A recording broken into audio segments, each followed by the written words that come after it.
Action. Bismillahirrahmanirrahim. Assalamualaikum warahmatullahi wabarakatuh. Alhamdulillah wassalatu wassalamu ala rasulillah wa ba'du. Pemirsa dimanapun saja berada, pada malam hari ini kultum ya, karena tidak ada pasangan kita untuk podcast seperti biasa, kita akan kultum beberapa menit, 7 menit ya insyaallah, untuk pembahasan kitab Nasakhikhul Ibad karangan Imam Nawawi Al-Baddani. Pemirsa, mari bergabung bersama kita di kultum malam hari ini dalam pembahasan kitab Nasakhikhul Ibad karangan Imam Nawawi Al-Baddani.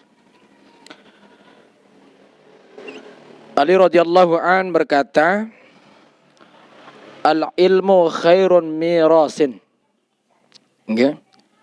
Ilmu adalah sebaik-baik harta warisan. Jadi ada 10 hal yang terbaik yang harus dikerjakan oleh umat baginda Rasulullah sallallahu alaihi wasallam. Yang pertama adalah al-ilmu khairun mirasin. Yang pertama adalah ilmu adalah sebaik-baik harta warisan. Wal adabu khairu khirafatin. Dan sopan santun atau akhlak adalah sebaik-baik perolehan. Artinya di sini adalah yang pertama, al-ilmu khairu mirasin. Ilmu itu adalah sebaik-baik daripada warisan harta yang akan kita tinggalkan kepada keturunan kita.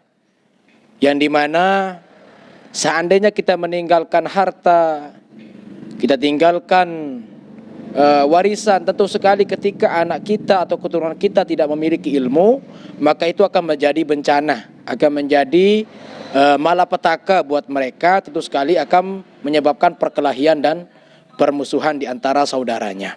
Maka yang pertama yang harus ditinggalkan kepada anak keturunan kita itu adalah harta, ilmu yang kita wariskan kepada anak, cucu dan keturunan kita. Yang kedua, wal adabu khairu khirafatin. Sopan santun adalah sebaik-baik perolehan. Yang dimana maksudnya di sini adalah akhlakul karimah, akhlak yang baik. Tentu sekali ini adalah sebaik-baik perolehan yang kita dapatkan. Sebelum ilmu, tentu sekali adablah yang kita dahulukan. Maka ketika kita memiliki adab atau sopan santun yang bagus, maka insyaallah ilmu kita pun akan ikut menjadi bagus pula. Yang ketiga, wa taqwa khairu zadin.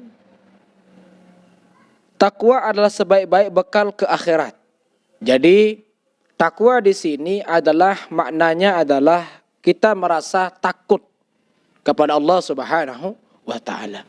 Takut itu akan menyebabkan kita untuk semakin mendekatkan diri kita kepada Allah Subhanahu wa ta'ala. Disebabkan karena merasa takut kepada Allah Subhanahu wa ta'ala. Yang keempat adalah wal ibadatu khairum bidha'atin. Ibadah adalah sebaik-baik harta perniagaan. Di sini ketika kita meninggalkan harta, maka di sinilah sebaik-baik perniagaan yang kita tinggalkan untuk anak keturunan kita, yang dimana akan berguna bagi mereka. Yang kelima, wal amalu shalih khairun qa'idin wa husnal khuluq. Amal soleh adalah sebaik-baik penuntun ke surga. Jadi ketika kita ingin menuntun diri kita menuju surganya Allah Subhanahu wa ta'ala, maka tidak ada lain jalannya adalah dengan mengerjakan amal soleh. Maka di antara yang disebutkan oleh Sayyidina Ali karamallahu wajhah tadi, yang paling intinya adalah, yang paling mendasar adalah ilmu yang kita akan tinggalkan kepada anak keturunan kita. Kepada anak keturunan kita. Nanti kita akan bergabung dengan Tuan Guru Abdul Aziz nanti, tapi saya selesaikan 10 macam ini dulu. Yang keenam adalah wa husnul khulqi khairu qarinin. adalah budi pekerti yang mulia adalah sebaik-baik teman. Jadi budi pekerti yang mulia ini akan mendatangkan teman yang baik, akan mendatangkan pergaulan yang baik, sehingga dalam kitab Imam Syafi'i rahimahullahu taala dijelaskan bahwa 3 pola kesuksesan yang tentu sekali yang akan menjadikan kita sukses. Yang pertama adalah pola pikir yang baik, yang kedua adalah pola pergaulan yang baik, yang ketiga adalah pola bicara yang baik. Insya Allah dengan hal tersebut maka kita akan mendapatkan yang disebutkan dengan wal amalus shalih khairun qaidin wa husnul khuluq khairu qarnin. Ini ya. Jadi sifat budi pekerti yang mulia adalah sebaik-baik teman. Wa hilmu khairun wazirin. Di sini adalah sifat halim, hilm santun. Hilm itu santun. Adalah sebaik-baik pembantu. Jadi ketika kita memiliki sifat yang santun, maka insya Allah kita akan sangat terbantu dengan sifat tersebut. Nah itu. Dengan sifat tersebut kita akan merasa terbantu insya Allah dengan sifat-sifat yang qanaah, sifat-sifat yang bagus. Wal qanaatu khairu ghina, dan sifat qanaah adalah sebaik-baik kekayaan. Jadi orang kaya bukan tercatat dengan beberapa banyak harta yang dia miliki, berapa banyak harta yang dia peroleh, akan tetapi berapa banyak sifat qanaah, berapa dalam sifat qanaah itu tertanam ke dalam dirinya. Maka di sana disebutkan wal qanaatu khairu ghina, dengan disitulah kekayaan itu akan abadi. Yang ke-9, wa taufiqu khairun awanin. Taufik adalah sebaik-baik pertolongan. Taufik di sini adalah artiannya adalah perbuatan-perbuatan yang mulia, perbuatan-perbuatan yang bagus, maka di sinilah kita insyaallah akan tertolong dengan perbuatan tersebut. Wal mautu khairum muaddibin. Mati adalah sebaik-baik pendidik menuju kebaikan akhlak. Maka seperti hadis yang baginda Rasulullah SAW, kafa bil mauti wa'izah, cukup kematian itu sebagai pembelajaran buat kita semua. Maka insyaallah, maka ketika kita mengingat tentang perkara kematian, maka insya Allah kita akan terdidik menjadi nafsu yang insya Allah dimuliakan oleh Allah Subhanahu wa Ta'ala. Maka pemirsa dimanapun saja berada, 10 tadi yang saya sebutkan, 10 yang tadi saya sebutkan semoga bermanfaat untuk kita semua. Nanti kita akan lanjutkan part kedua untuk podcast bersama Tuan Guru Haji Abdul Aziz.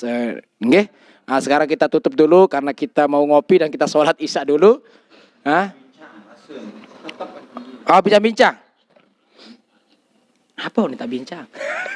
Beliau jadi beketuan pelindung dari sebentar. Kian juga beketuan, adik beliau jadi anak. Rapetan. Baik, pemirsa dimanapun saja berada, kita sudah bersama Akhinal Kiram, Al-Mukarram Tuan Guru Haji Abdul Aziz. Kita akan bahas kitab Ta'lim Muta'alim. Kitab Ta'lim Muta'alim. Tadi kitab Nasuhul Ibad sudah kita selesai pembahasan. Nah mungkin ada pemirsa atau penonton setia official dakwah dimanapun saja berada agar bisa mengajukan pertanyaan. Agar bisa mengajukan pertanyaan bersama beliau. Bersama beliau Akhinal Kiram Tuan Guru Abdul Aziz. Dibahas dulu. Mukarram. Bismillahirrahmanirrahim. Assalamualaikum warahmatullahi wabarakatuh. Bismillahirrahmanirrahim. Alhamdulillahilladzi hadana lil imani wal islam. Asyhadu an la ilaha illallah wahdahu la syarikalah wa asyhadu anna Muhammadan abduhu wa rasuluh. Wassalatu wassalamu ala sayyidina Muhammadin sallallahu alaihi wasallam wa ala alihi wa sahbihi ajma'in wa barik wa sallim tasliman katsira amma ba'd. Para pemirsa yang dimuliakan Allah Subhanahu wa taala dimanapun antum berada, mudah-mudahan selalu dalam lindungan Allah Subhanahu wa taala. Amin ya Allah, amin. Mudah-mudahan antum selalu diberikan rezeki yang melimpah ruah tanpa henti. Mudah-mudahan antum selalu diberikan keadaan sehat walafiat. Begitu juga dengan tuan guru kita UGB, Tuan Guru Haji Maulana Faqih Muqaddam. Mudah-mudahan sehat walafiat, panjang umur. Mudah-mudahan selalu dalam lindungan Allah Subhanahu wa taala. Amin ya rabbal alamin. Yang pada malam hari ini para pemirsa yang dimuliakan Allah, mari kita akan bahas tentang Ta'limul Muta'allim. Ini adalah kitab tentang adab semua pesantren mengkaji tentang kitab ini. Kata ulama, qala al-musannifu rahimahullahu taala wa nafa'ana bi ulumihi fid dharain amin ya rabbal alamin. Wa syaraful ilmi la yakhfa ala ahadin idh huwa mukhtassun bil insaniyah.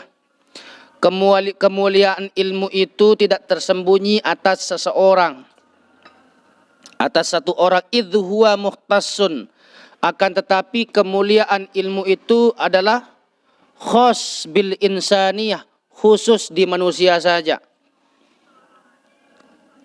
Lianna jami'al khisal siwal ilmi yashtariku fihal insan wasairul hayawanati kasyaja'ati wal jur'ati wal quwati wal judi wasyafaqah wa ghairiha.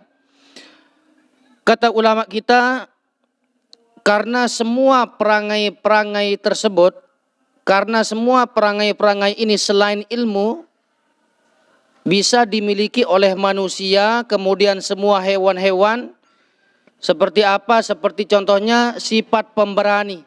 Sifat pemberani bisa dimiliki oleh hewan, manusia juga bisa dimiliki sifat pemberani tersebut. Kemudian wal jur'ati, nekat. Manusia bisa nekat, hewan juga bisa nekat. Wal quwati, dan kekuatan. Manusia punya kekuatan, hewan juga mempunyai kekuatan. Wal judi, kemudian pemurah. Hewan itu pemurah, manusia juga mempunyai sifat pemurah. Wasyafaqati, kemudian sifat kasih sayang. Manusia punya rasa sifat kasih sayang, hewan pun punya sifat kasih sayang. Intinya semua perangai-perangai itu sama dimiliki antara hewan dan manusia. Siwal ilmi, kecuali ilmu. Karena ilmu ini dikhususkan untuk manusia saja. Kalau memang hewan itu mempunyai ilmu, dia sudah pakai celana kalau mau jalan-jalan. Mati lampar pakai celana Tuan Guru. Nggih. Nah, untuk ilmu ini dikhususkan untuk manusia saja. Wa bihi azharallahu ta'ala fadla Adam alaihi salatu wassalam. Dan karena ilmu ini Allah subhanahu wa ta'ala menampakkan kelebihan Nabi Adam di hadapan para malaikat. Wa amarahum bis sujud. Dan Allah subhanahu wa ta'ala memerintahkan semua para malaikat ini sujud kepada Nabi Adam. Sujud lit ta'zim, sujud untuk memuliakan Nabi Adam. Kenapa Nabi Adam dimuliakan? Sehingga disuruh sujud para malaikat ini, karena di dalam diri Nabi Adam ini ada ilmu. Kalau di dalam kitab Madarijus Su'ud mengatakan para malaikat disuruh sujud oleh Allah Subhanahu wa taala karena di dalam diri Nabi Adam ini ada nur Muhammad sallallahu alaihi wasallam. Dulu waktu Nabi Adam diciptakan oleh Allah Subhanahu wa taala, setelah Nabi Adam diciptakan oleh Allah, jadi Nabi Adam dengan kum fayakun Allah Subhanahu wa taala, jadilah maka jadilah. Setelah jadi Nabi Adam, kemudian para malaikat ini disuruh sujud kepada Allah Subhanahu wa taala. Semua para malaikat tanpa terkecuali. Sujudlah semua para malaikat lit ta'zim, untuk memuliakan Nabi Adam. Akan tetapi ada satu malaikat, satu makhluk Allah yang dijadikan malaikat oleh Allah yang bernama Azazil. Azazil ini tidak mau sujud kepada Nabi Adam, tidak mau memuliakan Nabi Adam. Bahkan dia melanggar perintah Allah. Apa kata dia iblis ini? Azazil ini. Ana khairum minhu ya Allah. Saya itu lebih baik daripada Adam, wahai Allah. Saya diciptakan dari tanah. Saya diciptakan dari api, kata iblis. Sedangkan Adam diciptakan dari tanah. Saya itu lebih mulia daripada Adam, wahai Allah. Karena iblis ini durhaka kepada Allah, melanggar perintah Allah Subhanahu wa taala, sehingga Azazil ini disalin namanya, dinasakh namanya oleh Allah Subhanahu wa taala dengan nama iblis. Padahal Azazil ini adalah gurunya para malaikat. Dalam satu riwayat mengatakan malaikat Jibril berguru kepada Azazil ini 40 tahun. 40 tahun. Saking banyaknya ilmunya Azazil ini, sampai-sampai malaikat Jibril berguru kepada Azazil. Akan tetapi Azazil ini satu yang dia tidak punya, yaitu adab dan akhlak. Karena tidak punya adab dan akhlak, makanya Allah Subhanahu wa taala mengutuknya jadi iblis. Makanya siapapun dimanapun berada orang alim itu, mau tuang guru, mau ustaz, mau kiai, mau apa mungkin, berapa banyak ilmu mereka, akan tetapi tidak punya adab dan akhlak, mohon maaf, mohon maaf, mohon maaf. Sama kayak itu sudah. Punya ilmu, banyak ilmunya, ilmu agama oke, ilmu dunia lagi oke, akan tetapi dia meninggalkan adab. Orang yang berilmu ini, maka sama kelasnya dengan iblis. Kemudian setelah iblis ini dikutuk oleh Allah Subhanahu wa taala, Nabi Adam dimasukkan ke dalam surga. Dimasukkan ke dalam surga. Lebihan lain pemirsa. Nabi Adam dimasukkan ke dalam surga. Sendirian Nabi Adam dimasukkan ke dalam surga. Setelah Nabi Adam hidup di dalam surga sendirian, terasalah tidak nyaman Nabi Adam ini. Karena kenapa? Tidak punya ewe-ewe.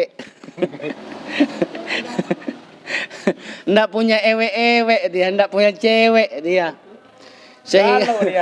Merana dia kan. Sehingga merana dia iblis ini, ngomplainlah kepada Allah. Wahai ya Allah, segini lengkapnya namanya surga ini, wahai Allah, akan tetapi saya tidak nyaman. Ditanya oleh Allah, wahai Adam, kenapa kamu tidak nyaman di surga? Padahal apapun yang kamu inginkan ada di sana. Ada satu yang belum ada, wahai Allah. Apa itu, wahai Adam? Ewe-ewe. Ewe-ewe yang belum saya punya ini. Wahai Wahai Allah. Seri pendapat. Ada usul dulu. Lanjut. Selesaikan dulu anunya ewe-ewe ini. Nah, setelah Nabi Adam mengatakan tidak ada ewe-ewe saya, kemudian Nabi Adam ditidurkan oleh Allah Subhanahu wa taala. Pada waktu Nabi Adam tidur, dari sana Allah menciptakan Sayyidah Hawa. Khuliqatil mar'atu min dhila. Diciptakan seorang perempuan itu dari tulang rusuk yang paling bengkok, yang sebelah kiri. Setelah Allah cabut, setelah Allah ambil tulang rusuk Nabi Adam yang kiri, digantilah tulang rusuk yang hilang ini dengan daging. Diambil, dijadikanlah Sayyidah Hawa tulang rusuk ini. Begitu bangun Nabi Adam, aduh, ada ewe-ewe nih. Itu kata Nabi Adam, ada ewe-ewe. Begitu Nabi Adam mau sentuh Sayyidah Hawa, apa kata Allah Subhanahu wa taala? Wahai Adam, jangan engkau sentuh Sayyidah Hawa dulu. Jangan engkau sentuh Hawa dulu, kecuali aku akan nikahi kamu, tapi engkau harus mempersiapkan mas kawinnya. Apa wa ma mahroha ya Allah? Apa mas kawinnya wahai Allah? Itu kata Nabi Adam. Allah mengatakan, Allah jawab Nabi Adam, mas kawinnya adalah engkau bersolawat kepada Nabi Muhammad SAW 1000 kali dalam satu kali napas. Akhirnya Nabi Adam mencoba untuk memberikan mahar tersebut. Maharnya 1000 selawat dalam satu kali napas. Dicoba oleh Nabi Adam, ternyata dia sampai 500 selawat dalam satu napas. Apa kata Allah Subhanahu wa taala? Wahai Adam, tidak apa-apa sudah. Nah, yang 500 nanti engkau bayar jadi hutang. Itu dasarnya mas kawin ini boleh dihutang. Tapi kalau dihutang mas kawin, maka ndak boleh kita nanti malam main-main. Itu. Iya. Karena dihutang, kecuali ridho istrinya mau mau disetubuhi. Nah, setelah Nabi Adam dan Siti Hawa menjadi pasangan suami istri, sedangkan iblis itu ada di luar surga. Tapi bagaimana cara iblis ini menggoda Nabi Adam? Sedangkan Nabi Adam berada dalam surga. Iblis di luar surga ini. Bagaimana sekarang cara iblis menggoda Nabi Adam alaihi salatu wasallam di dalam surga? Dalam satu riwayat mengatakan dalam kitab Tafsir As-Sawi atau dalam kitab Hadilil Arwah ila Baladil Aproh itu mengatakan ada satu makhluk Allah yang diizinkan masuk ke dalam surga. Apa makhluk itu? Ular. Diberikan masuk oleh Allah ke dalam surga. Tetapi sebelum masuk ular ini, dia bertemu sama iblis. Dalam satu riwayat mengatakan iblis itu masuk ke dalam rongganya ular.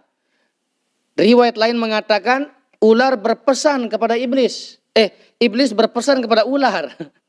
Iblis berpesan kepada ular, wahai ular, nanti di dalam surga itu ada manusia di sana, namanya Adam. Kasih tahu dia nanti ada pohon holdi di sana. Apabila engkau makan buahnya, maka engkau akan kekal seperti Tuhan. Nah, setelah dipesan ular ini, masuklah ular ini ke dalam surga. Begitu masuk mencari Nabi Adam dan Sayyidah Hawa, ketemulah Nabi Adam dengan ular ini. Kemudian ular ini menyampaikan pesan-pesan iblis. Wahai Adam, kata Azazil begini, ada pohon di surga ini namanya pohon holdi. Apabila engkau memakan buahnya, maka engkau akan kekal seperti Tuhan.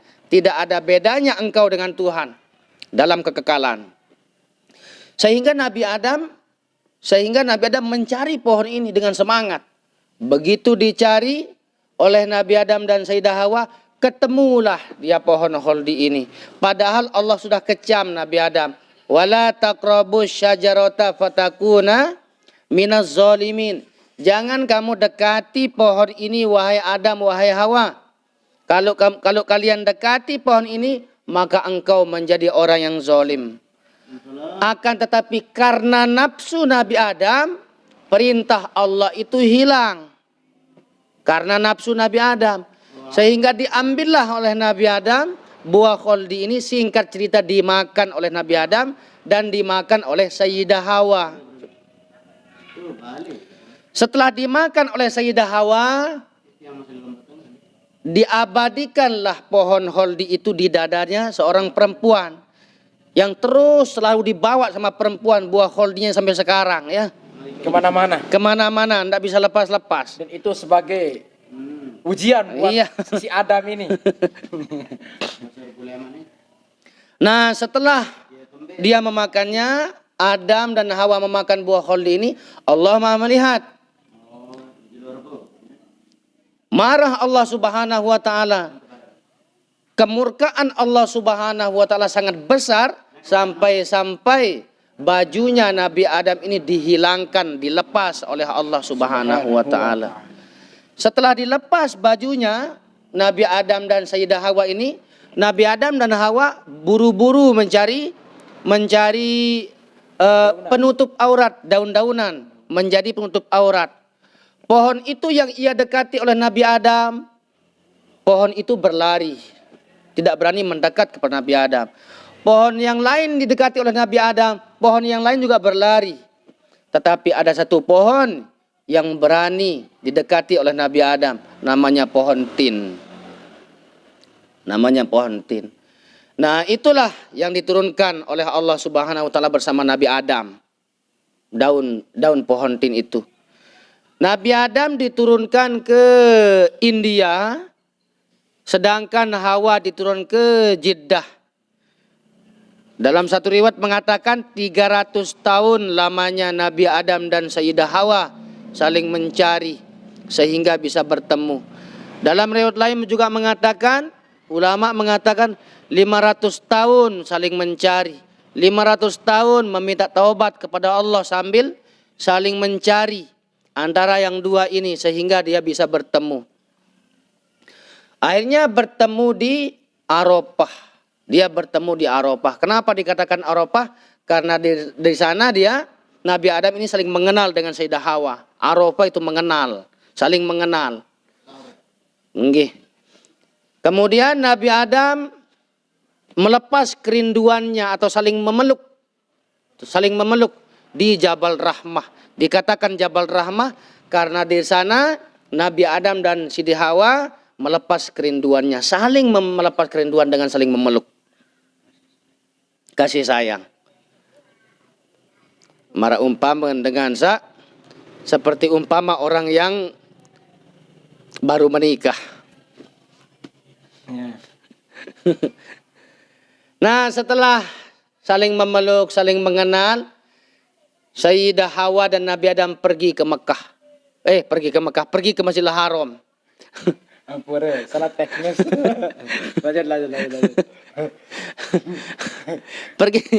pergi ke Masjidil Haram untuk meminta taubat kepada Allah. Sepanjang perjalanan dari awal diturunkan, Nabi Adam tak pernah putus mengatakan Rabbana zolamna ampusana wa illam taghfir lana wa tarhamna lanakunanna minal khasirin. Akan tetapi sepanjang perjalanan itu Nabi Adam tidak diterima taubatnya. Ketika Nabi Adam berada di Masjidil Haram dan berdoa kepada Allah Subhanahu wa taala, dari sanalah Nabi Adam diterima taubatnya. Makanya apa kata Nabi Adam? Ada 5 kemuliaan umat Nabi Muhammad, yang mana 5 kemuliaan ini tidak pernah diberikan kepadaku. Yang pertama, apa kemuliaan yang pertama? Aku satu kali, apa kata Nabi Adam alaihissalam, dimanapun umat Nabi Muhammad bertaubat, berdoa dan bertaubat, selalu diterima dimanapun. Hanya di Mekah saja. Kita sebagai umat Nabi Muhammad, alhamdulillah, dimanapun kita berada, di sini kita beristighfar dan bertaubat kepada Allah, di sini kita diterima taubat kita.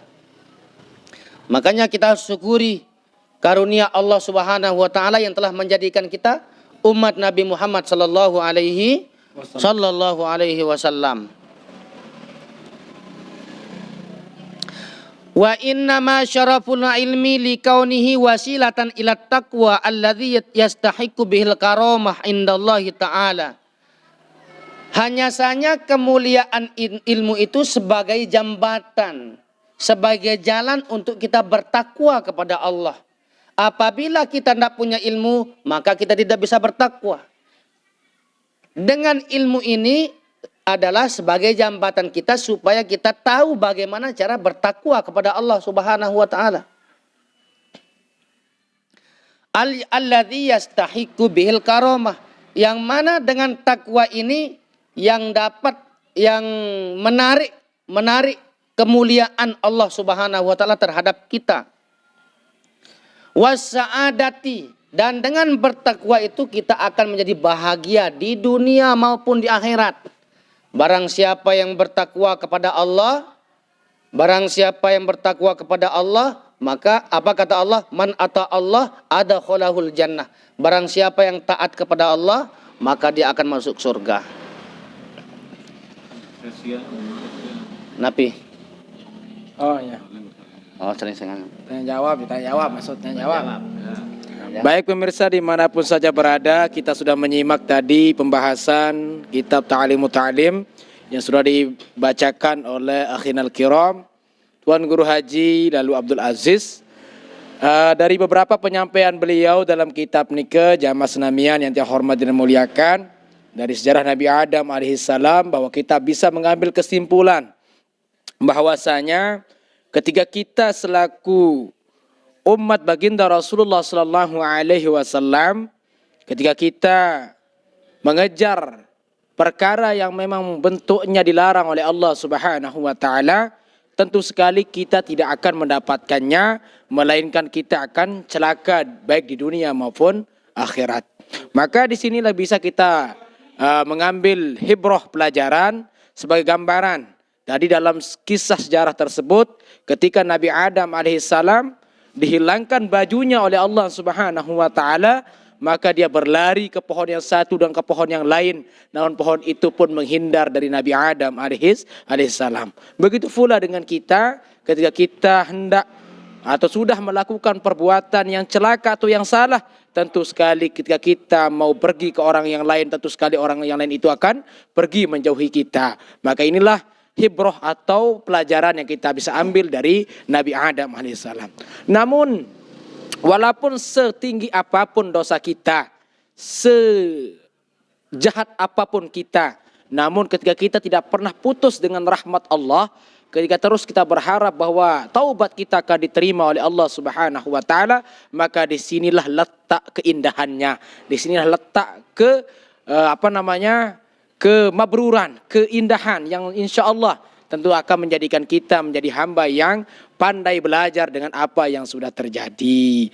Begitu pemirsa rahimakumullah, dimanapun saja berada, kita sesi tanya jawab sekarang, Tuan Guru. Lalu bagaimana dari pembahasan yang tadi?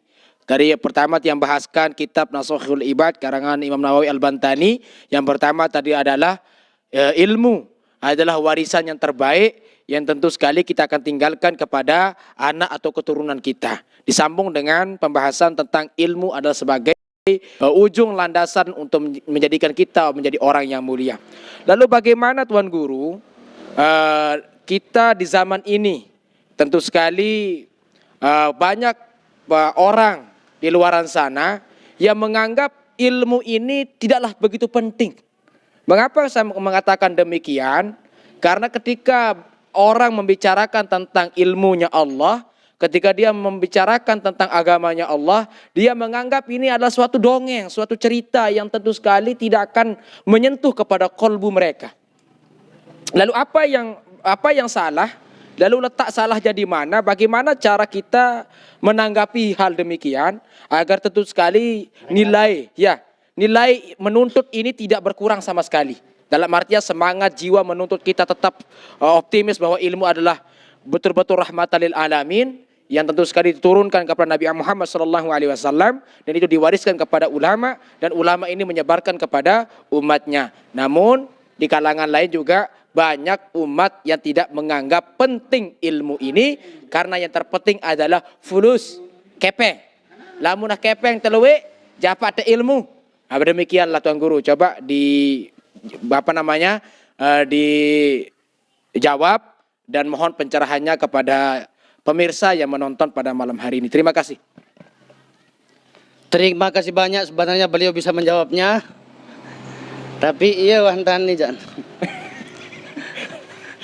Hadirin rahimakumullah, tadi telah kita ditanya sama beliau, apa kata beliau, di zaman ini sekarang banyak orang yang menghindar dari ilmu, betul ya? Betul. Banyak sekali orang yang menghindar dari ilmu. Apa sebabnya dan bagaimana sikap kita? Betul. Apa sebabnya sekarang orang-orang menghindar dari ilmu? Yang pertama sebabnya memang ini adalah zamannya. Memang ini adalah zaman-zaman orang yang berlari dari ilmu. Memang ini adalah zaman-zaman Allah Subhanahu wa taala mau memilih. Memilih dan memilah. Memilih dan memilah. Siapa yang Allah ambil menjadi kekasihnya, dan siapa yang Allah ambil untuk jadikan barak api neraka. Masya Allah. Nabi Musa pernah dulu. Apa kata Nabi Musa? Kodi anak la ilaha illallah. Semendengah di. Apa kata Nabi Musa kepada Allah Subhanahu wa taala? Nabi Musa ini diberikan gelar oleh Allah kalamullah. Orang yang bisa berbicara atau nabi yang berbicara dengan Allah secara langsung, bila wasilah, tanpa perantara. La ilaha illallah. Apa kata Nabi Musa? Wahai Allah ya Rahman ya Rahim, Engkau yang menciptakan manusia, kemudian Engkau yang memberikannya rizki, tapi ujung-ujungnya Engkau masukkan dia ke neraka. Kenapa seperti ini wahai Allah? Apa maksudmu wahai Allah seperti ini? Engkau yang menciptakan manusia, Engkau yang memberikan makan untuk manusia, dia bermaksiat kepada Engkau tetapi Engkau masukkan dia ke dalam neraka. Padahal Engkau yang bikin manusia wahai Allah. Apa kata Allah Subhanahu wa taala? Wahai Musa, sekarang engkau pergi ke sawah. Nabi Musa heran, ya kenapa saya disuruh pergi ke sawah? Pergi ke sawah sekarang kau nanam padi di sana. Tapi Nabi Musa sami'na wa atona sambil bertanya-tanya dalam hati. Nanamlah Nabi Musa, nanam padi. Setelah tanam, besarlah waktu dipanen. Begitu waktu panen, apa kata Allah Subhanahu wa taala? Wahai Musa, sekarang waktu panen, cabutlah sekarang mana yang kau cabut. Panenlah sekarang. Ayat diambil oleh Nabi Musa, dipanen oleh Nabi Musa. Ada yang dibuang oleh Nabi Musa, ada yang dibuang, ada yang dibakar oleh Nabi Musa, ada yang diambil. Apa kata Allah Subhanahu wa taala? Wahai Musa, kenapa engkau mengambil sebagiannya dan kenapa engkau membakar sebagiannya? Apa kata Nabi Musa? Wahai Allah, yang aku ambil adalah yang baik-baik. Sedangkan yang aku bakar, yang aku buang dan aku bakar adalah yang buruk-buruk. Apa kata Allah? Begitu juga aku wahai Musa. Aku ciptakan manusia, aku berikan manusia makan. Tetapi apabila mereka bermaksiat, aku buang dia ke neraka. Yang aku ambil itu adalah orang-orang yang baik dan aku masukkan ke dalam surga. Masya Allah. Masya Allah, tabarakallah. Semoga kita semua ini menjadi orang-orang yang baik.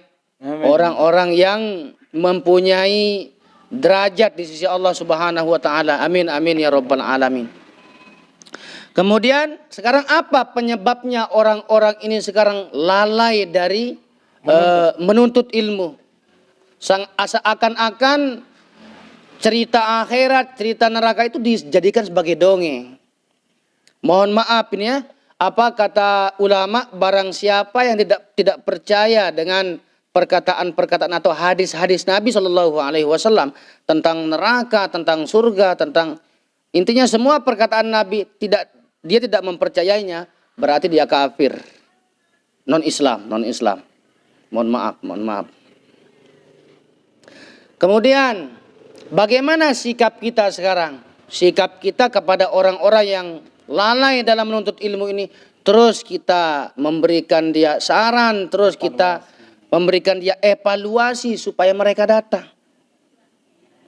Yang akan memberikan petunjuk nanti Allah, yang penting kita sudah berusaha. Kita diperintahkan oleh Allah untuk berusaha. Kita itu sekalipun punya ilmu, tetapi kita itu tidak bisa memberikan petunjuk, kesadaran kepada orang. Kita hanya diperintahkan oleh Allah untuk berusaha. Untuk yang memberikan hidayah dan kesadaran itu adalah Allah Subhanahu wa taala. Jangankan kita, jangankan saya, jangankan beliau Tuan Guru yang sangat banyak ilmunya, yang sangat terpandang beliau ini. Nabi Muhammad sallallahu alaihi wasallam, nabi kita, itu beliau itu tidak bisa memberikan hidayah. Nabi Muhammad sallallahu alaihi wasallam.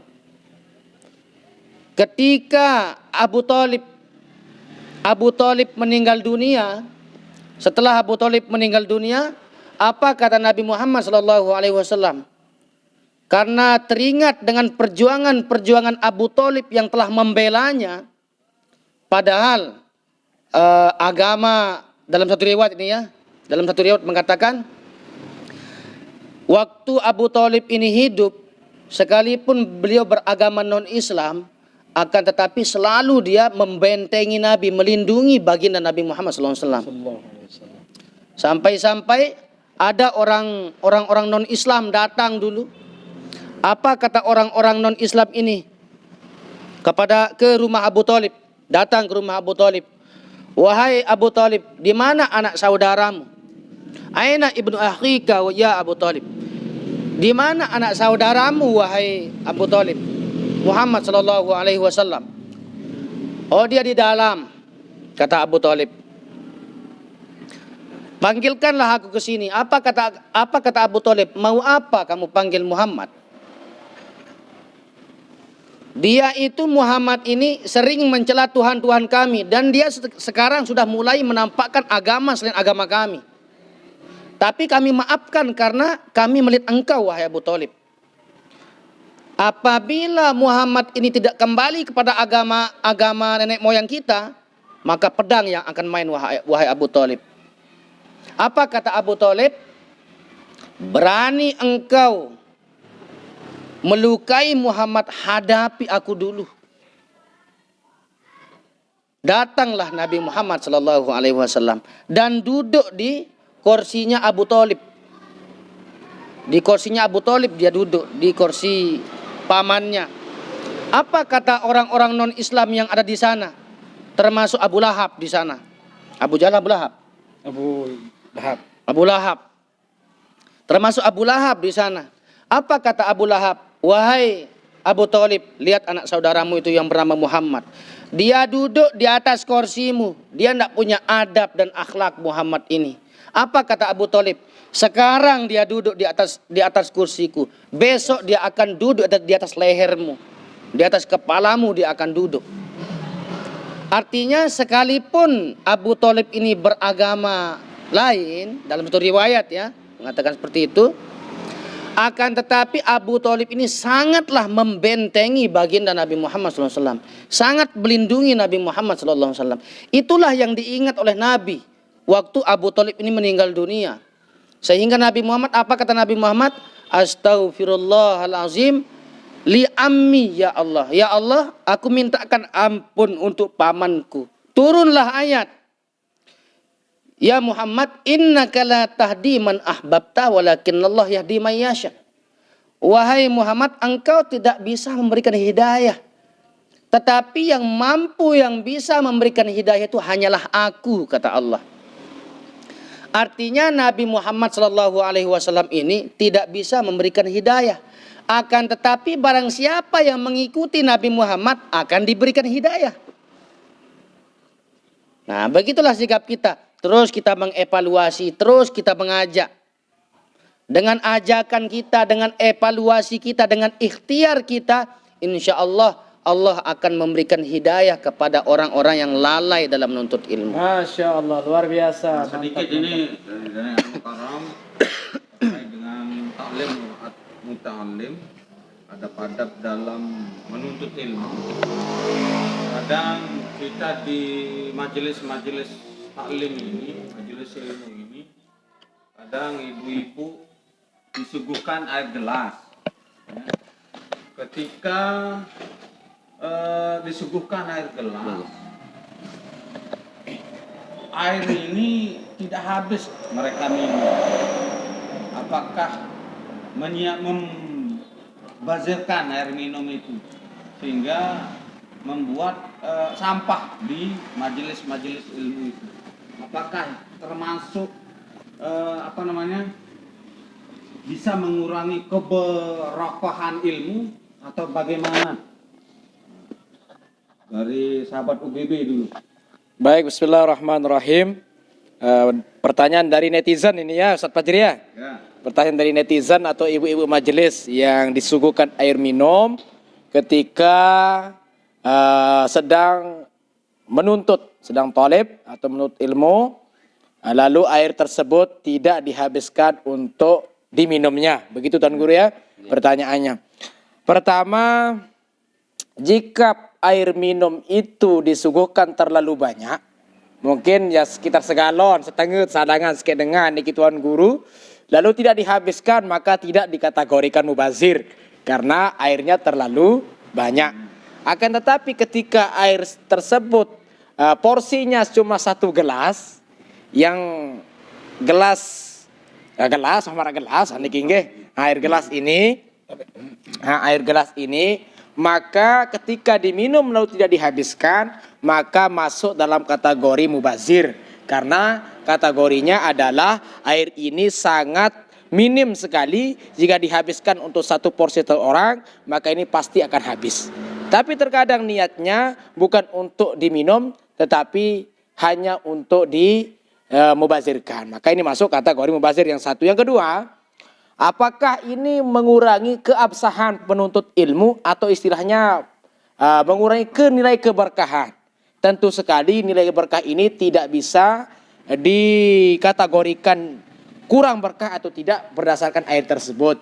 Karena keberkahan itu bukan berhubungan dengan air, tetapi berhubungan dengan si penuntut dengan guru dan bagaimana adab dan akhlaknya ketika dia bermajelis taklim bersama gurunya tersebut. Dan ini Al-Karam bukan seperti apa tadi nilai mengkaitkan dengan air, tapi nilai sopan adab, sopan santunnya di majelis taklim itu.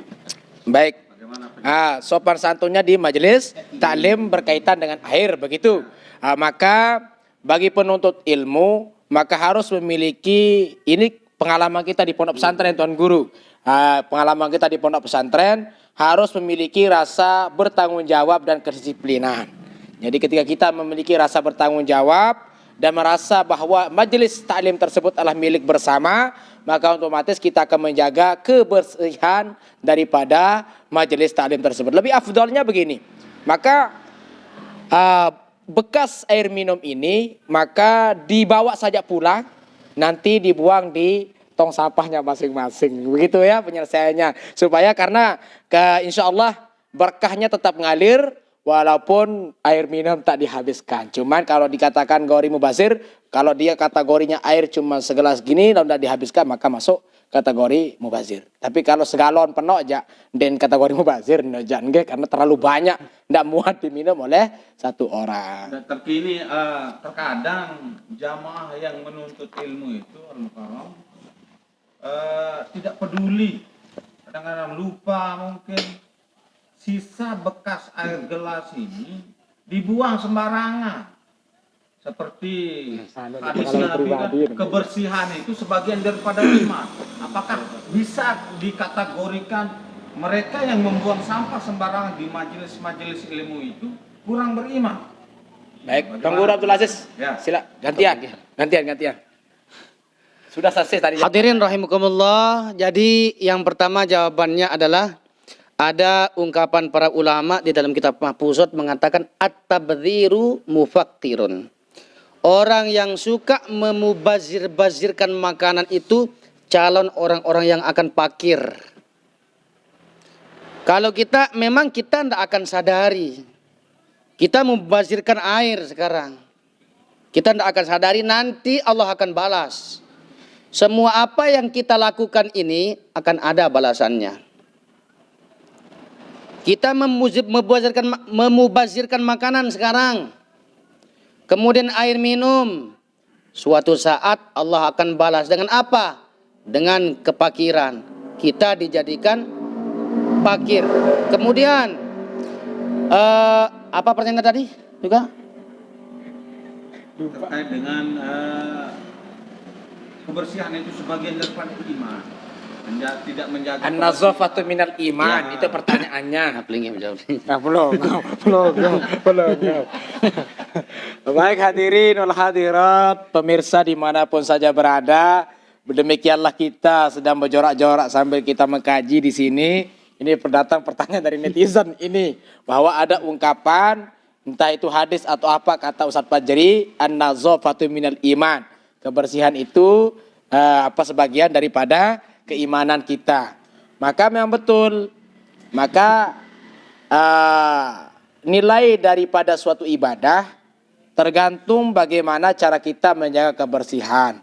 Karena Allah Subhanahu wa taala sangat senang kepada orang-orang yang memiliki jiwa bersih. Maka pengkajian secara batiniyah, bahwa bersih di sini bukan hanya saja secara zahir, bukan hanya saja secara yang nyata yang nampak, tetapi lebih kepada bersih secara jiwa dan hati nurani kita. Bahwa mengaji di sini bukan hanya sekedar kita membersihkan diri kita secara pakaian, bukan saja tempat kita duduk, tetapi juga akan membersihkan kita secara batin. Maka himbauan kepada para penuntut ilmu, para talib, ya, ketika mengaji baik ke majelis ulil albab atau mengaji ke majelis-majelis yang lain, hendaknya menjaga kebersihan tersebut agar terciptanya rasa aman, nyaman, damai dan tenteram. Itu. Nah, jadi karena kita tidak terlalu, supaya tidak terlalu malam ini Tuan Guru, nah, kita simpulkan dulu dari pembahasan tadi bahwa banyak sudah yang sudah diceritakan, sudah dikisahkan dari sejarah-sejarah para nabi, para rasul, juga terlebih kepada baginda Sayyidina wa Maulana Muhammad sallallahu alaihi wasallam. Nggih. Sekarang terkait dengan yang tadi, talim mutalim, sopan santun atau adab menuntut ilmu. Ketika membuang sampah bekas air minum ini, apakah bisa mengurangi pahala atau terkadang yang saya rasakan, saya sadari bahwa ketika mendengarkan ceramah pengajian, siraman kalbu, ketika pulang mendengarkan ceramah, kita lupa atau tidak bisa mengamalkannya. Apakah bisa dikaitkan dengan faktor-faktor kebersihan itu sebagian daripada iman? Apakah bisa? Baik, saya jawab sedikit, nanti setelah ini dijawab sama Tuan Abdul Aziz, lebih pada yang mensahihkan insyaallah. Jadi terkait penuntut ilmu yang ketika dia menuntut ilmu setelah pulang dia cepat lupa. Ya, ada ungkapan ulama bahwa belajar di usia kecil bagaikan mengukir di atas batu dan belajar di masa tua bagaikan mengukir di atas air. Inilah suatu ungkapan bahwa memang rata-rata para penuntut ilmu di majelis-majelis taklim ini adalah bisa dikatakan karin sekedin gati ya bedaik yang malaikat maut. Jadi kategori malaikat maut ini berarti umurnya yang sudah lingsir atau sudah tua. Maka itu sewajarnya kalau mereka cepat sekali lupa dengan apa yang disampaikan oleh guru-guru kita. Akan tetapi kalau mengurangi nilai daripada ibadah tersebut, maka tidak, karena nilai menuntut ilmu itu sudah menjadi suatu yang mabni, suatu ketentuan yang datang dari Allah Subhanahu wa taala. Datang saja menuntut ilmu, apalagi sampai mendengar, apalagi sampai mencatatnya, maka Allah Subhanahu wa taala akan memberikan ganjaran kepada penuntut ilmu. Jadi supaya kita tidak mengurangi rasa semangat dan optimis mereka Tuan Guru untuk menuntut ilmu, jangan sampai dengan permasalahan air botol ini akan menjadi bumerang di kalangan masyarakat bahwa Dene dalam ngaji bareng bersirit kena air botol seperti itu. Maka himbauan saja bentuknya, maka kembali kepada pemilik pimpinan majelis taklim tersebut. Silahkan buat peraturan bahwa setiap jamaah ketika selesai minum maka bawalah bekas air minum tersebut dan dibawa pulang dan di sanalah untuk dibuang. Seperti itu Ustaz Fajri. Mungkin ada lagi? Ya. Madya Haji Idris. Bismillahirrahmanirrahim. Assalamualaikum warahmatullahi wabarakatuh. Waalaikumsalam warahmatullahi wabarakatuh. Langsung saja Al-Mukarram yang lebih condongnya ke pertanyaannya ke Tuan Abdul Aziz. Guru dan Abdul Aziz. Siap. Ya, terkait masalah Nabi Adam dan Siti Hawa. Ya. Di satu riwayat kan Nabi Adam diturunkan ke negara mana? Hindia, Nabi Adam. India. Nabi Adam kan? Nggih. Terus kalau Hawa Jeddah. ke Jeddah. Apa alasan mendasar Allah Subhanahu wa taala? Nah, ini kan membedakan Tempat diturunkannya. Nggih. Apa hubungannya ini antara Hindia dengan di Jeddah. Jeddah dengan di sana ditemukan di Mekah di Jabal Rahmah. Mohon di penjelasannya dan mohon petunjuknya. Terima kasih. Silakan guru dia. Masya Allah, tabarakallah. Masya Allah, tabarakallah. Jadi saudara kita bertanya, apa hikmah begitu ya? Apa hikmahnya Nabi Adam diturunkan di Hindia, sedangkan Sayyidah Hawa diturunkan di Jeddah. di Jeddah. Kenapa tidak diturunkan bareng-bareng begitu kan? Kenapa itu kan? Kenapa tidak diturunkan bareng-bareng? Apa kata Nabi Adam waktu beliau katakan ada 5 kemuliaan yang Allah kasih kepada umat Nabi Muhammad, yang mana 5 kemuliaan itu tidak diberikan untukku. Yang pertama, yang kedua, tadi kan sudah yang pertama ya. Yang kedua adalah kemuliaan yang kedua, sebab satu maksiat yang aku kerjakan, Allah langsung memisahkan antara aku dan Sayyidah Hawa. Tetapi umat Nabi Muhammad berkali-kali dia mengerjakan maksiat, Allah tak pernah memisahkan kita dengan istri kita. Artinya ini adalah perbedaan umat Nabi Adam, ajaran Nabi Adam dan umat Nabi Muhammad SAW. Sekarang apa hikmahnya sekarang? Nabi Adam diturunkan di Hindia, Sayyidah Hawa diturunkan di Jeddah. Untuk memberikan pelajaran untuk Nabi Adam. Untuk memberikan pelajaran kepada Nabi Adam. Karena begini masalahnya. Kalau Nabi, dia begini Nabi itu. Satu kali dia berbuat salah Nabi itu, langsung dihukum oleh Allah. Langsung dihukum oleh Allah. Mana contohnya? Nabi Yakub. Nabi Yakub bagaimana? Siapa Nabi Yakub itu? Bapaknya Nabi Yusuf. Okay? Bapaknya Nabi Yusuf. Nabi Yakub lagi sholat. Allahu Akbar. Ketika Nabi Yakub ini berada di tengah-tengah sholat, sedang melapaskan pujian-pujian kepada Allah dalam sholat, Nabi Yusuf lewat. Saking gantengnya Nabi Yusuf, akhirnya pandangan Nabi Yakub itu tertuju kepada Nabi Yusuf. Karena kehilangan husuk Nabi Yakub, langsung Allah menghukumnya. Dengan bagaimana? Dengan membutakan Nabi Yakub. Memang Nabi itu begitu. Satu kali berbuat salah, langsung dihukum. Nah, begitulah jawabannya. Bisa diterima nggih? Ya, terima kasih. Terus ini Ada tambahan dari beliau. ini keterkaitannya. Sebentar, saya tambahkan sedikit. Jadi ini perkara hikmah atau pembelajaran apa yang sangat mendasar untuk kita ambil pelajaran dengan kejadian Nabi Adam alaihissalam dan Sayyidatina Khadijah. Sayyidatina Hawa. Ampun, salah pembahasan. Nah, ini jamaah senamian, hadirin pemirsa dimanapun saja berada, bahwa kita harus membedakan makom kedudukan. Yang pertama, para nabi sepaket dengan apa yang dibahasakan oleh Tuan Guru Abdul Aziz. Dia membacakan satu hadis dari baginda Rasulullah sallallahu alaihi wasallam, asaddun nasi bala'il anbiya'u summal ulama'u. Sesungguhnya Bapak Ibu, orang yang paling berat ujiannya adalah para nabi dan ulama. Nah, di sini kita bisa garis bawahi bahwa tentu sekali ketika seorang nabi kekasih Allah Subhanahu wa taala mengerjakan dosa, mengerjakan maksiat atau kesalahan yang walaupun sekecil sebesi zarah, tapi Allah sangat sayang kepadanya, maka dia akan dihukum dengan yang seberat-beratnya. Karena ini sepakat dengan apa yang dibahasakan oleh Nabi Muhammad SAW dalam kitab Muhtarul Hadis ini.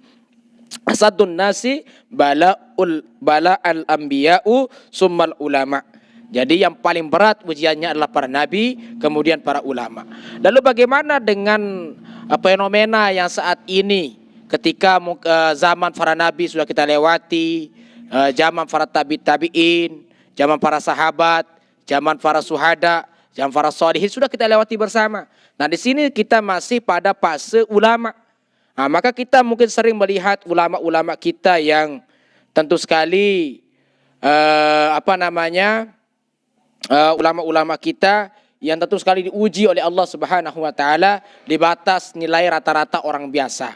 Maka di sini sudah ada bahasa atau sabda baginda Rasulullah SAW, asyadun nasi bala al anbiya'u summal ulama.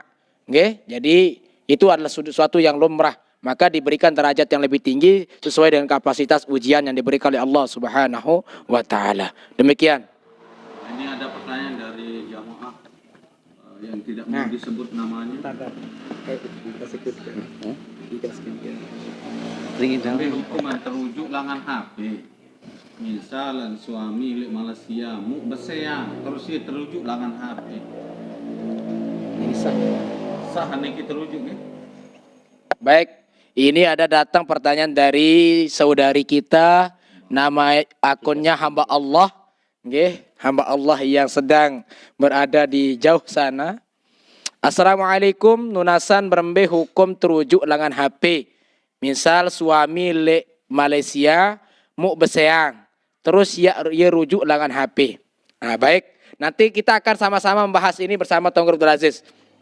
Baik, dalam kitab Fathul Qorib, nggih, dalam kitab Fathul Qorib, dalam bab talak, bab nikah juga ada, juga dijelaskan bahwa ada beberapa referensi yang kita bisa ambil. Dan mari, karena saya sudah jawab tadi pertanyaan dari Haji Idris, sekarang dijawab oleh Tuan Guru Abdul Aziz. Nanti selanjutnya nanti itu yang jawab. Ya, kenapa lagi? Masalah ini udah main. Pertanyaannya, Assalamualaikum nunasan, berembe hukum terujuk langan HP. Misal suami lek Malaysia mau beseang, terus dirujuk langan HP. Demikian Tuan Guru. Sila dijawab. Dapat pelugam dulu. Ya, mungkin dia mulia. Dia yang memberikan pertanyaan. Enggak usah di anu telik sana dia jawab ya, dia kelihatan. Oke, pertanyaan beliau ini pertanyaan saudari kita, hamba Allah ya. Bagaimana hukumnya rujuk lewat HP? Apakah sah apa tidak? Seandainya lewat melapaskan dengan dengan lapas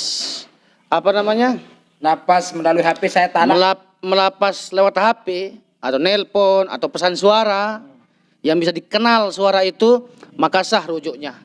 Begitu juga sah talaknya. Tapi kalau dengan catatan dia tulis aku cerai kamu katanya. Dia tidak terlapas tetapi ketikan terketik dia tertulis Baik di WA maupun di catatan. baik di WA maupun di catatan buku maupun di SMS. Maka tidak jatuh. Kesimpulannya, jawabannya adalah tergantung pada sang suami. Kalau suami itu merujuk atau mentalak, rujuk sama talak ya, sama jawabannya. Rujuk dan talak itu merujuk dan mentalak istrinya lewat HP, tetapi dengan pesan suara atau pesan suara yang bisa dikenal, atau lewat secara langsung, nelpon langsung, maka jatuh rujuknya, jadi rujuknya dan jadi talaknya. Baik. Sah jadinya. Sah. Baik, demikian saudari hamba Allah yang budiman. Itu demikian jawaban dari kami bahwa hukum rujuk dan talak ini ada yang sifatnya terlapas dan tidak terniat. Misal makin jam seang, tetapi dia tidak pernah berniat, tapi dia melapaskan, maka hukumnya jatuh, kan? Demikian. Ada juga, ini kita ambil kesimpulan dari Bapak Tuan Guru, ada yang sifatnya tidak dilapaskan dan diniatkan tapi tidak terlapas, maka tidak jatuh karena tidak diungkapkan pernyataan talak tersebut. Misal contoh, aku talak. Memang dalam kitab Fathul Qorib nike ada talak, ada sirah, ada juga yang menyamai istri atau pasangan kita dengan orang tua kita, maka itu jatuh talak. Akan tetapi jika misalnya dia mau merujuk atau mentalak istri, dia masih di Malaysia, Saudi, di mana saja dia berada, ketika dia melapaskan walaupun tidak diniatkan, hanya sekedar lapas, maka jatuh talak ataupun rujuk tersebut. Sedikit, terkait dengan pertanyaan hamba Allah ini, di zaman yang digital ini misalkan mungkin ada kemungkinan pernah terjadi atau belum terjadi, ketika melapaskan rujuk atau talak ini si pria ini bukan asli suaminya misalkan. Dia pakai suara, kan ada aplikasi yang namanya pengubah suara sekarang. Bisa menyamai dengan orang tersebut. Bagaimana caranya untuk mensohehkan suara tersebut?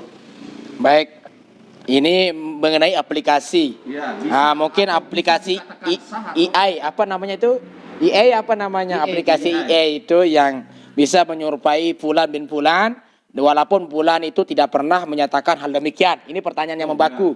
Jadi di sini maka jika dia ingin mensohehkan, mengetahui betul atau tidaknya bahwa fulan atau suaminya ini yang memberikan pernyataan ataupun mentalak dia, maka harus dilihat, maka harus ditelepon lagi, harus ditanyakan betul atau tidak. Maka banyak jalan sebenarnya untuk mencari betul atau tidak suami tersebut yang mentalak si istri. Jadi tidak ada pengaruhnya di sini sebenarnya di pernyataan pertanyaan dari Ustaz Fajri, kalau masalah talak dan rujuk tersebut tidak mungkin dia akan membuat aplikasi AI untuk mentalak ataupun untuk merujuk saudari hamba Allah. Ini kan masih berkata jika, maka masih banyak jalan untuk menuju Roma untuk mempertanyakan betul soheh atau doib apa yang sudah dibicarakan tersebut. Sedikit, jika seorang suami ini misalkan pakai pesan suara atau telepon, tidak menggunakan video call, di belakangnya itu ada ancaman, apakah sah itu? Ancaman maksudnya? Atau talaknya? Ancaman maksudnya?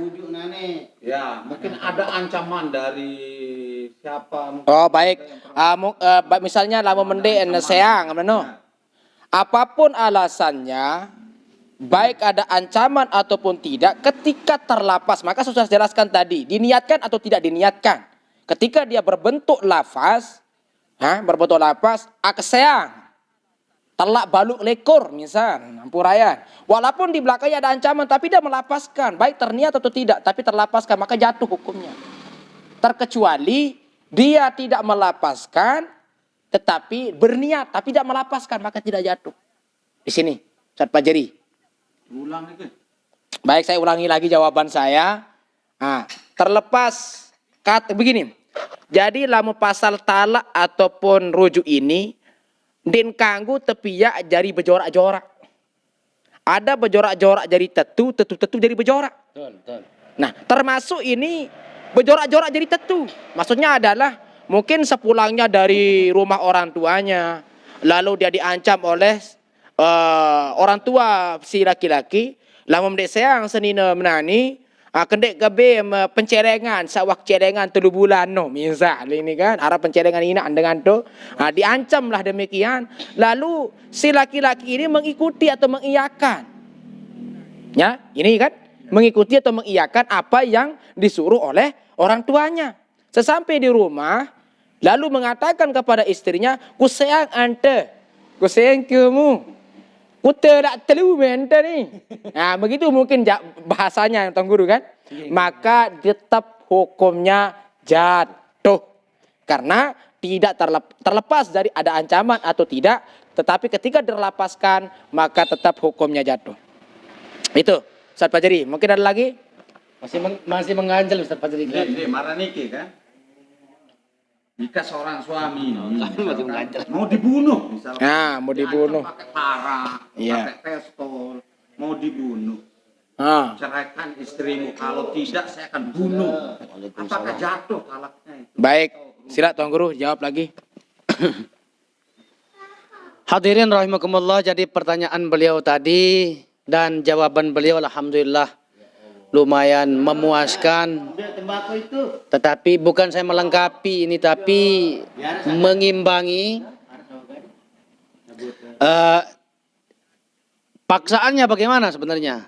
Ingin dibunuh pistol dor misal. Ayah milik beliau misalkan suami ini ditodong parang, pistol. Siapa yang pernah mengalami antum mungkin? Ini wallahu a'lam bishawab ini Tuan Guru. Pokoknya dijawab saja Oke. apa pertanyaannya. Oke, begini ya, saya jawab. Jadi pertanyaannya begini.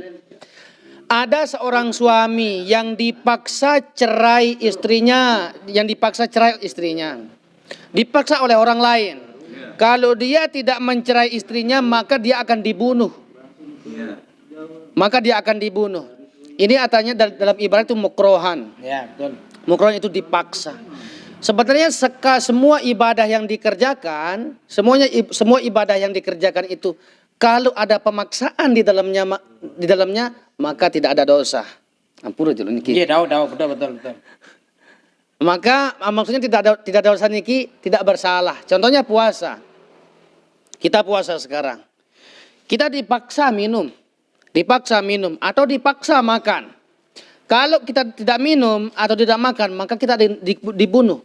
Maka kita memakan atau meminum minuman ini karena paksaan. Maka tidak berdosa. Karena paksaan, bukan karena keinginan kita sendiri. Tetapi kita minum ini karena paksaan. Nah, sekalipun kita minum, begitu kita minum, Terjadi minum itu kan? terjadi kita minum, maka tidak batal puasanya. Minuman yang tadi itu bonus. Bisa dipahami nggih? Bentar. Ini tadi pertanyaannya pertama karena ada paksaan yang tidak sifatnya organ.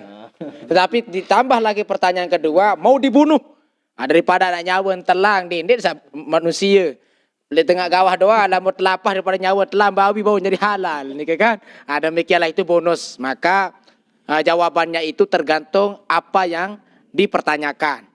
Maka mari pembahasan malam hari ini. Ada lagi pertanyaan dari Beli Tuaribe? Ya baik.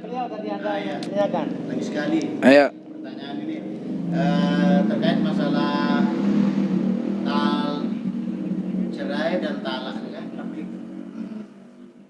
Kan banyak terjadi di masyarakat kita.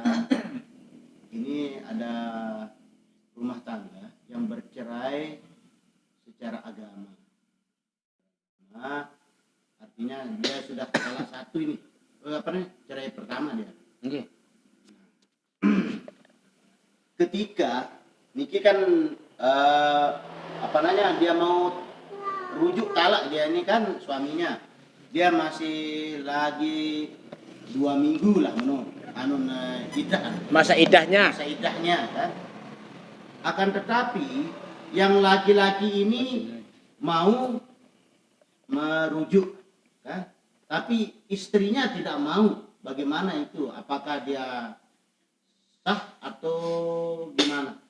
Baik, saya jawab sedikit sebelum saya bubar.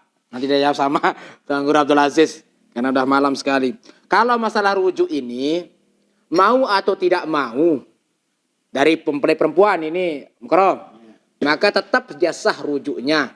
Tapi tergantung Malik kan. Nah tergantungnya ini silahkan dijawab sama Tuan Guru Abdul Aziz. Silahkan. Jadi,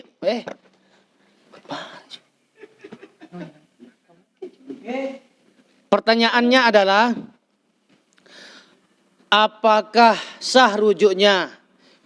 Ada suami sekarang mencerai istrinya. Cerai pertama, talak satu, atau talak yang bisa dirujuk lah, talak satu. Nah, setelah 2 minggu atau belum selesai eddahnya, dirujuk oleh suami. Dirujuk oleh suami. Nih, pertanyaan terus, dirujuk oleh suami. Istrinya enggak mau. Ya, Istrinya mau menerima rujuk itu. Dia maunya istilahnya enggak mau kembali lah. Dia artinya istrinya ini enggak mau dirujuk, padahal suaminya sudah melapaskan kalimat-kalimat rujuk. Jawabannya adalah sudah kembali menjadi pasangan suami istri. Kalau menurut Imam Syafi'i, ketika kita sudah melapaskan kalimat-kalimat rujuk, sudah menjadi pasangan suami istri kembali. Tetapi kalau mazhab, ya. Tergantung yang saya maksud itu dijelaskan dulu. Apa itu? Tergantung tadi. Tergantung kan dari tudak kata Ya. Dan enggak mau kembali. Istrinya ini enggak mau rujuk. Istrinya enggak mau kembali. Sah dia rujuknya. Ini sudah kita bahas. Nggih. Tadi kan Nggih. rujuk ini tetap sah. Tergantung. Nah, tergantung ini maksudnya istrinya dia enggak mau pulang. Dia enggak pun dia sudah sah secara agama bahwa dia kembali pasangan suami istri, tapi istrinya tetap kekeh dia tidak mau kembali, tidak mau pulang. Itu maksudnya bagaimana? Nah, itu pun pertanyaan. Oke. Sekarang begini. Begini, istrinya tidak mau kembali sekarang. Padahal sudah lontarkan kalimat-kalimat rujuk. Maka si istri itu tidak boleh dia menikah. Tidak boleh dia menikah. Itu maksudnya. Kalau dia menikah dengan orang lain, maka tidak sah nikahnya. Karena kenapa? Karena sudah menjadi pasangan suami istri dengan suami yang pertama masalahnya. Suami yang kedua itu palsu. Karena tidak sah, doib itu masalahnya. Kalau dalam mazhab Imam Syafi'i mengatakan dengan melontarkan atau melapaskan kata-kata rujuk itu sudah menjadi pasangan suami istri kembali. Tapi kalau mazhab Imam Hanafi, beliau mengatakan syarat-syarat rujuk harus bersetubuh dulu. Kalau Imam Hanafi. Tapi kalau Imam Syafi'i dengan melapaskan kata rujuk sudah menjadi pasangan suami istri kembali. Oke. Baik, karena ini waktu sudah cukup malam, Tuan Guru, dan kita lumayan jauh berpulang ke rahmatullah. Amin. Kita pulang ke Sekotong, jamaah hadirin, pengantar jenazah, jamaah hadirin, pemirsa jamaah al-YouTubiah atau Facebook ya, TikTok ya, yang insya Allah mudah-mudahan malam hari ini diberikan kesehatan, kafiat oleh Allah Subhanahu wa Ta'ala. Tentunya hidup diberikan keberkahan, dilancarkan rezekinya, dan terima kasih telah menonton podcast pada malam hari ini. Cukup sudah lebar panjang dibahas oleh kita, Tuan Guru Abdul Aziz juga sudah membahaskan ilmu-ilmu yang insya Allah tentu sekali bermanfaat untuk kita semua. Akhirul kalam, kita tutup malam hari ini dengan bersama-sama melapaskan ummul kitab Al-Fatihah. Bismillahirrahmanirrahim. Alhamdulillahirabbil alamin. Yaumiddin. Iyyaka na'budu wa iyyaka nasta'in. Ihdinas shiratal mustaqim. Shiratal ladzina an'amta 'alaihim ghairil maghdubi 'alaihim. Hadirin wal hadirat, pemirsa dimanapun saja berada, dari Lombok sampai Jeddah, dari Madinah sampai ke Sekotong.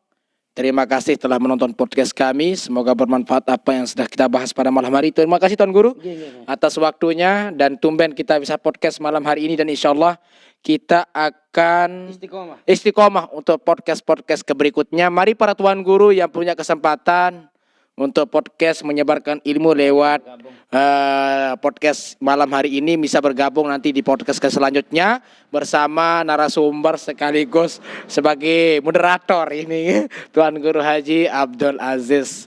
Mudah-mudahan beliau tetap diberikan kesehatan, kafiat oleh Allah Subhanahu wa Ta'ala. Sekian, terima kasih. Salam hormat dan salam bahagia. Terima kasih. Sudah banyak sekali terima kasihnya. Nah, wallahul muwaffiq ila aqwamit thoriq, hadanallahu wa iyyakum ila sabilil islahul insani. Assalamualaikum warahmatullahi wabarakatuh. Waalaikumsalam. Binais ada buah kan no. Kali ini nasi biru-biru atas podcast. Mau jual selesai, lelah 2 julu. Lihat bisa saya. Ayo tutup ya.